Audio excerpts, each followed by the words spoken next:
Hello दोस्तों, SL ट्रेडिक्स में एक बार फिर से आपका स्वागत है। सामने आपको चार्ट दिखाई दे रहा है सेंसेक्स के इंडेक्स का चार्ट। आज आपको यहाँ पर दो चीज़ें नई नज़र आ रही होंगी। एक ये नज़र आ रहा होगा, यहाँ पर एक बॉक्स दिखाई दे रहा होगा, ये बॉक्स यहाँ पर दिखाई दे रहा होगा। मैं इसके बारे में भी आप लोगों से ज़रूर चर्चा करूँगा। और दूसरी बात यह है कि आज मैंने बहुत देर में एंट्री मारी, मुझे एंट्री बहुत काफ़ी देर बाद मिली, बहुत वेट करना पड़ा, जबकि मैं सुबह ही अपना ट्रेड एक बार कर लेता हूँ। और यहाँ पर ट्रेड मुझसे मिस हुआ था, ये वाला जो ट्रेड था मेरा पुट साइड का यहाँ पर मिस हुआ था। लेकिन उसके बाद मुझे बहुत वेट करना पड़ा अपने सेटअप पे आने के लिए। मुझे बहुत देर तक, 1.5-2 घंटे करीब, ये मान के चलिए 9:15 बजे बैठ करके करीब 12-12:30 बजे तक मुझे वेट करना पड़ा। यानी कि 3 घंटे बैठने के बाद जा करके तब मुझे यहाँ पर एंट्री मिली। और आज एक्सपायरी थी, और जो भी व्यूअर यहाँ पर 27 ईएमए को और 9 ईएमए को समझ पा रहे होंगे, तो अगर किसी ने ट्रेड लिया होगा तो प्लीज़ कमेंट ज़रूर करिएगा। और किसी ने अगर देखा भी होगा 27 ईएमए, तो उसके लॉजिक के साथ आप लोग कमेंट डालिए। कुछ लोग के कमेंट आते हैं कि नाइस वीडियो। वैसे जनरली ये मेरा वीडियो एडिटिंग पर कोई कंटेंट नहीं है, मेरा कंटेंट है शेयर मार्केट को लेकर के। तो प्लीज़ जब आप लोग नाइस वीडियो लिखते हैं तो मेरा वीडियो एडिटिंग का कोई काम है नहीं। मैं सिर्फ आप लोग को 9 ईएमए और 27 ईएमए स्ट्रेटजी को आपको हमेशा शेयर करता हूं और उसी पर एंट्री मारने की कोशिश करता हूं। तो वीडियो नाइस है या नहीं है ये आइडिया मुझे नहीं है, और मुझे लगता भी नहीं कि मेरी कोई वीडियो इतनी खास है। मैं तो सिर्फ आप लोग के साथ सेटअप को आपके साथ शेयर करता हूँ, उसी को समझाने की कोशिश करता हूँ। और एसएल ट्रेडिक्स ये भी मानता है कि मैं किसी से कॉल बाय करना या पुट बाय करने के लिए भी नहीं कह सकता हूँ। हाँ, इतना ज़रूर है कि मैं सेटअप को समझाता हूँ और अपने लॉजिक को आप लोग के साथ शेयर करता हूँ कि मेरी एंट्री यहाँ पर क्यों थी, क्या मैंने देखा था, वो सारी चीज़ें मैं आप लोग के साथ शेयर करता हूँ। अगर आप लोग को वीडियो पसंद आती हो तो प्लीज़ ज़्यादा से ज़्यादा शेयर करें। और जैसे एसएल ट्रेडिक्स में सब्सक्राइबर होंगे तो मैं बहुत सारी चीज़ें आप लोग को, मतलब एक लेवल के बाद मैं सारी चीज़ें सारी ओपन कर दूंगा, कॉल साइड और पुट साइड के लिए सारे सेटअप मैं एसएल ट्रेडिक्स में डाल दूंगा। और उसके बाद जिसको भी समझ आए वो उन चीज़ों पर कर सकता है कि मैं किस तरह से पैनिक बाइंग करता हूँ कहीं कहीं पर, उसके पीछे का रीज़न क्या होता है, वो भी मैं सारे सेटअप आपको कॉल और पुट साइड के यहाँ पर डालूंगा वीडियो के माध्यम से। लेकिन जब तक मेरे पास सब्सक्राइबर नहीं होंगे तो तब तक मैं इन चीज़ों को नहीं डाल पाऊंगा। वैसे जनरली मैंने एक चीज़ तो हमेशा देखी है, सब्सक्राइबर तभी बढ़ता है जब यहाँ पर खूब सारा प्रॉफिट लॉस डाला जाए, उसको दिखाया जाए। तो उसके बाद लोग सोचते हैं पता नहीं क्या, कितना अच्छा सिखा रहा है, क्या सिखा रहा है, वो सोच बहुत ज़्यादा रहती है जो मैंने देखी है। क्योंकि मैं भी उसी सोच से को लेकर के मैं शेयर मार्केट पर आया था जब मैंने इस तरह की वीडियो देखी थी। लेकिन ये सोच अच्छी नहीं है। लेकिन बाद में अच्छे ट्रेडर्स के जब मैंने देखे तो वो प्रॉफिट लॉस को उतना इंपॉर्टेंस नहीं देते जितना कि सेटअप को बहुत ज़्यादा इंपॉर्टेंस देते हैं। तो वही चीज़ मैं भी कोशिश कर रहा हूँ, और आने वाले समय में वो सारी चीज़ें सेटअप में आप लोग को आसान भाषा में समझाने की कोशिश करूँगा, ताकि एक छोटा ट्रेडर भी उन चीज़ों को समझ सके।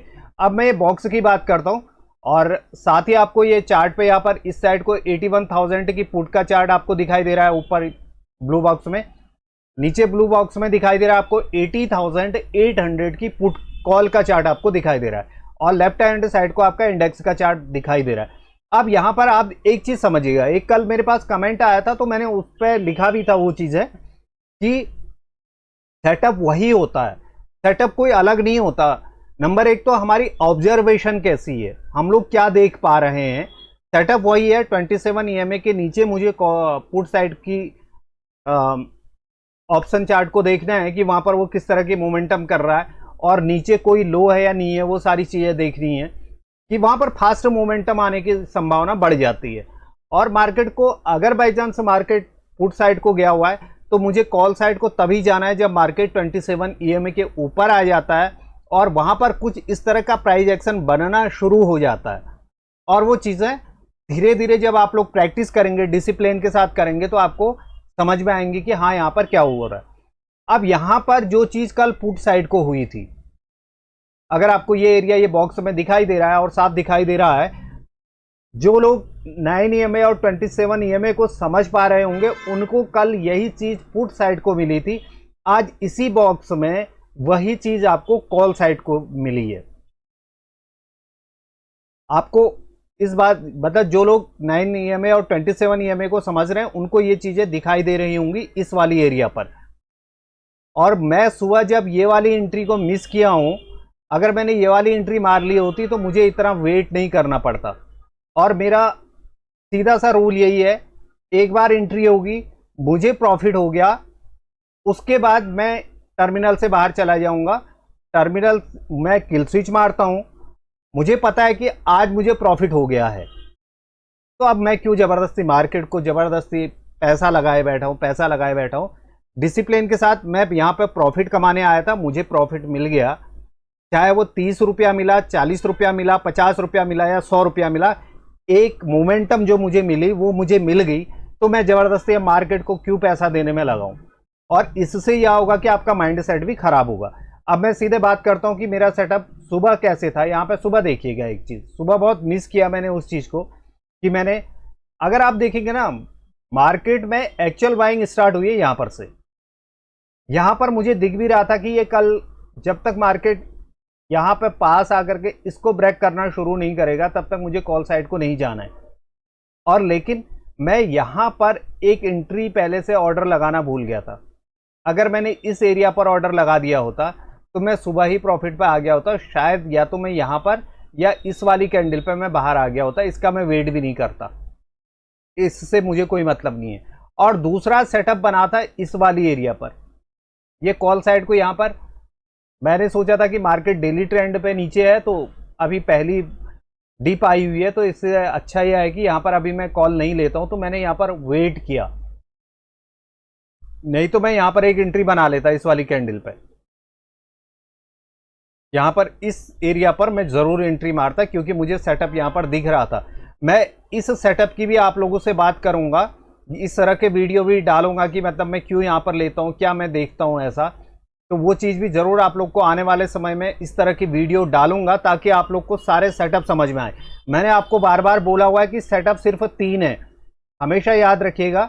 वीडियो को देखिएगा, वीडियो को अगर ज़्यादा देखेंगे तो आपकी समझ में आएगा कि मैं क्या कहना चाह रहा हूँ। मैंने आपको हमेशा बोल रहा हूँ कि मार्केट में सिर्फ 3 ही सेटअप हैं। ये मैंने कल वाली वीडियो पर भी बताया था, या तो मार्केट ऊपर जाएगा, या मार्केट नीचे जाएगा, या मार्केट साइडवेज हो जाएगा। इस 3 के अलावा कोई सेटअप नहीं है। उस सेटअप पे ही अगर बाई चांस आपके पास 5-6 सेटअप हैं तो आप अपना रोज का प्रॉफिट यहां से निकाल सकते हैं, चाहे वो 40-50 रुपए निकालें, 100 रुपए निकले या 80 रुपए निकले, जो भी निकलता है। अब हम सीधे बात करते हैं यहां पर 27 EMA और मेरी एंट्री कहां पर थी।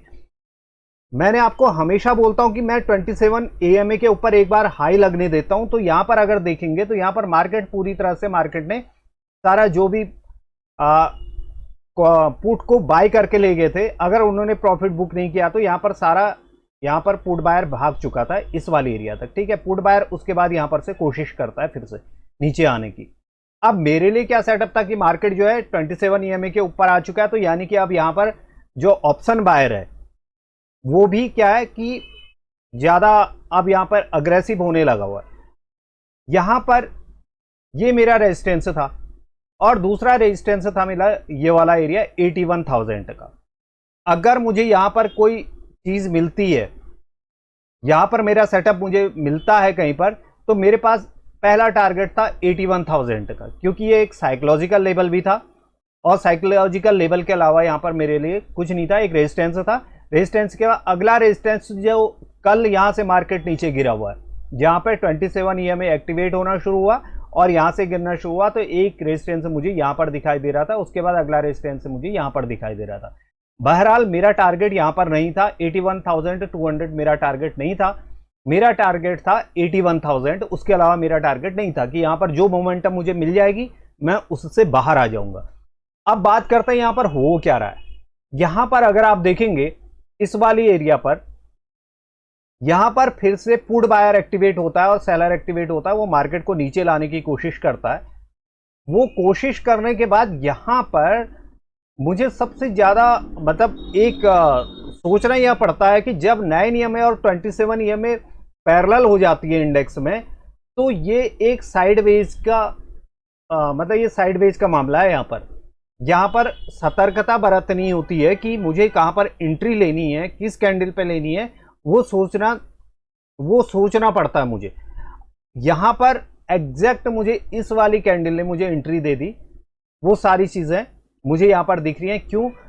यहां से जब पुट बायर या सेलर यहां पर से एक्टिवेट हुआ, ऊपर गया, उसके बाद फिर से वो कोशिश कर रहा है नीचे को लाने की, और नीचे को लाता है, रेड कैंडल नीचे क्लोज करता है। यहां पर देखेंगे तो यहां क्या है कि यहां पर 27 EMA के नीचे मार्केट चल रहा है, और ये वाली कैंडल ने यहां पर पुट बायर क्या होते हैं, डिस्क्रीज हो जाते हैं, इस वाली एरिया पर नीचे आ जाता है। और ये मेरा एंट्री का और मेरे स्टॉप लॉस देखने का, जहां पर वाकई में मेरा प्रॉपर एक स्टॉप लॉस बन रहा है। दूसरा क्या था, मार्केट सुबह इसी एरिया से ऊपर गया था, तो ये क्या था, सपोर्ट का एरिया था। मार्केट ने ब्रेक किया, उसके बाद ऊपर जाता और दोबारा से रीचेक करके इसी एरिया से ऊपर जा रहा है।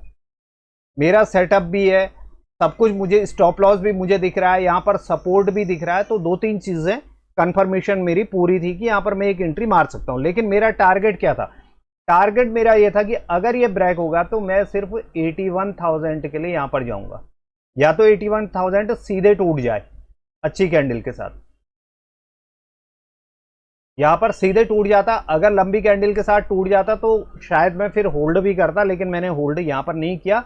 और मुझे बढ़िया, जो मुझे चाहिए था प्रॉफिट, जो मेरे लॉट थे, जिस तरह के मैं प्रॉफिट चाहता हूं, वो मुझे यहां पर मिल रहा था। और यहां पर चीजें कंफर्मेशन इस कैंडल ने दे दी थी, इस वाली कैंडल ने, कि मार्केट जो है अब 9 EMA के हिसाब से ऊपर जाएगा, क्योंकि 9 EMA ट्रेंडिंग रहेगा तो मार्केट ऊपर जाता रहेगा। 9 EMA के नीचे अगर मार्केट आ रहा है तो थोड़ा सा हमें देखना होता है कि वहां पर किस तरह से मार्केट चल रही है। यहां पर 27 EMA मेरा एक्टिवेट होता है, यहां पर पुट बायर कोई इंटरेस्टेड नहीं है, यहां पर कॉल बायर इंटरेस्टेड होता है। इस वाली एरिया पर कॉल बायर इंटरेस्टेड होता है, इंक्रीज वॉल्यूम के साथ यहां पर बाइंग आई होती है। अब सुबह एक चीज और दिखाता हूं मैं आपको, यहां पर देखिए, यहां पर मैं क्यों कॉल साइड को नहीं जाना चाह रहा था। ये 9:15 की कैंडल में कॉल बायर एक्टिवेट होते हैं, उसके बाद इतनी बड़ी कैंडल बनती है। अगर आप यहां नीचे वॉल्यूम देखेंगे तो वॉल्यूम बड़ा नहीं है। मैं इतनी बड़ी कैंडल में एंट्री कभी नहीं लेना चाहता, क्योंकि यहां पर मेरा स्टॉप लॉस बड़ा बन जाता है। अब यहां पर जो था मेरा स्टॉप लॉस छोटा बन रहा था। मेरी एंट्री इसकी क्लोजिंग के बाद मैंने मार्केट ऑर्डर पे यहां पर 80,800 की कॉल को लिया था, और ये मेरा स्टॉप लॉस था। मैंने लिया था 113 रुपए में, और स्टॉप लॉस मेरा बन रहा था 77 रुपीज। अब ये ऐसा हो क्यों रहा है? ऐसा इसलिए हो रहा है कि ये एक्सपायरी है, आज एक्सपायरी थी, इस वजह से ऐसा हो रहा है। उसके बाद मार्केट धीरे धीरे ऊपर जाता है। ऊपर जाने का मैं अपने ट्रेड को 208 रुपए में काट देता हूं। मेरी एंट्री 113 और 208 रुपए में, ये यहां पर जैसे क्लोज करता है, मैं इसको मार्केट ऑर्डर पर काट देता हूं। 205 या 206 जो भी मुझे मिला होगा, वहां पर मेरी एंट्री मैं एग्जिट कर लेता हूं, सारे लॉट जो मैंने लिए होते हैं। अब इसी चीज को अगर आप पुट वाले चार्ट पे देखेंगे, अब पुट जो है आपकी, ये 81,000 की पुट खुली हुई है। मार्केट यहां से ऊपर जा रहा है, मार्केट यहां से रिजेक्शन ले रहा है, नीचे आ रहा है, फिर से यहां से मार्केट, यहां से ये ट्रेंडिंग चल रहा है, यहां से फिर से ऊपर जाने की कोशिश कर रहा है, यानी कि यहां से फिर से सेलिंग स्टार्ट हो रही है। लेकिन ये कैंडल जैसे ही बनी, नीचे अगर वॉल्यूम देखेंगे इस कैंडल का, यहां पर डिस्क्रीज हो रहा है, पहली वाली कैंडल से डिस्क्रीज हो रहा है। जो कैंडल रेड कैंडल बनी थी वहां इंडेक्स में, वहां से डिस्क्रीज हो रहा है। उसके बाद क्या होता है, ये चीजें टूटती हैं धीरे धीरे जैसे नीचे आती है, और मेरी जो अपनी एग्जिट होती है वो इस वाली कैंडल पे हो जाती है, इस वाली कैंडल पे। क्योंकि यहां पर क्या दिख रहा था मुझे, 81,000, यहां पर एक साइकोलॉजिकल लेवल दिख रहा था 81,000 का, तो मेरे लिए ये टारगेट था और मुझे ये टारगेट मिला। उसके बाद मार्केट बहुत अच्छा ऊपर गया, मुझे नहीं पता, मुझे उससे मतलब नहीं है। ये लालच करके मैंने बहुत ज्यादा पैसा गंवाया है कि मैंने अपना यहां पे होल्ड कर लिया और मार्केट नीचे आ रहा है, नीचे ऊपर जाएगा ही जाएगा, कोई बात नहीं, आज नहीं तो हम कल को होल्ड कर लेंगे, परसों को होल्ड कर देंगे। पहले अपना माइंड सेट तो सही करा लें। माइंड सेट ही सही नहीं होगा तो आप कितनी कोशिश कर लो, आप अगर डिसिप्लिन पे नहीं चलेंगे तो आपका पैसा जाएगा ही जाएगा। मुझे मेरा प्रॉफिट मिल गया और यही सेटअप कल मैंने बशर्ते कि कल लिया नहीं था, वहां पर मेरी एंट्री वहां पर नहीं थी, क्योंकि मैं पहले ही प्रॉफिट पे आ चुका था, तो मेरी एंट्री वहां पर बिल्कुल बनती नहीं थी, मैंने लिया भी नहीं था। अदरवाइज अगर आप देखेंगे, मैंने कल कॉल साइड को एंट्री ली थी, इस वाली कैंडल पे मैंने प्रॉफिट बुक कर लिया था। प्रॉफिट बुक करने का जबरदस्ती मुझे कोई इंटरेस्ट नहीं है। एक बार मुझे मेरे सेटअप ने पैसा दे दिया, ये मेरा सेटअप है, ऐसे बहुत सारे सेटअप है। कॉल साइड को है, जो चीज मुझे पहले मिल जाती है मैं उस साइड को जाने की कोशिश करता हूं। अगर सुबह मिल गया बहुत बढ़िया है, लेकिन आज भी मिलना था, लेकिन आज मैं एंट्री मार नहीं पाया, जिसकी वजह से मैं यहां पर सुबह मेरा प्रॉफिट नहीं हुआ। अब ये प्रॉफिट बाद में हुआ, ये मिल गया, उसके बाद मार्केट को कहां जाना है मुझे कोई इंटरेस्ट नहीं। अब कल को जो ट्रेड करूंगा मैं, आज सेंसेक्स की एक्सपायरी थी, अब कल को जो ट्रेड करूंगा वो ट्रेड मैं कल को निफ्टी 50 में करूंगा, क्योंकि अब कल को निफ्टी 50 में मुझे प्रीमियम ठीक मिल जाएगा।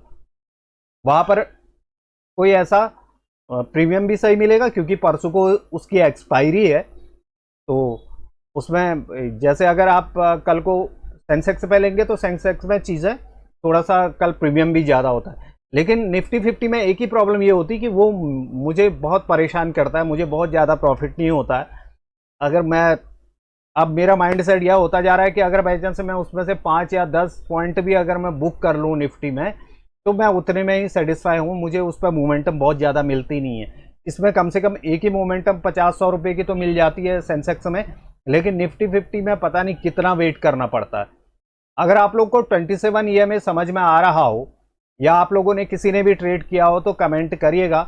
और जो व्यूअर्स मेरे नाइस वीडियो लिखते हैं उनसे रिक्वेस्ट है कि वो वीडियो की अपेक्षा सेटअप के बारे में या शेयर मार्केट के बारे में कोई कमेंट्स करेंगे तो अच्छा लगेगा, क्योंकि मेरा काम मैं अभी भी बोल रहा हूँ कि वीडियो एडिटिंग का नहीं है। और नई व्यूअर अगर कोई जुड़े हुए हैं तो प्लीज़, अगर मेरी जानकारी आप लोग को अच्छी लग रही है तो चैनल को सब्सक्राइब करिएगा और बेल आइकन दबाना मत भूलिएगा। और जो व्यूअर ऑलरेडी मेरे सब्सक्राइबर यहाँ पे एसएल ट्रेडिंग्स के हैं, उनसे ज़्यादा से ज़्यादा रिक्वेस्ट है कि आप वीडियो को शेयर करिए, लाइक करिए और कमेंट्स ज़रूर डालिए। आपके कमेंट्स मेरे लिए बहुत महत्वपूर्ण होते हैं, उससे मुझे यह जानकारी मिलती है कि आप लोग किस तरह का वीडियो चाहते हैं जिनको बनाना चाहिए, क्योंकि हर किसी की अपनी अपनी मार्केट को लेकर के अपनी अपनी विचारधाराएं हैं, अपनी अपनी सोच है, तो वो जानकारियां मुझे मिल जाती हैं। वीडियो पसंद आया हो तो लाइक शेयर और सब्सक्राइब जरूर करिएगा। Thank you very much.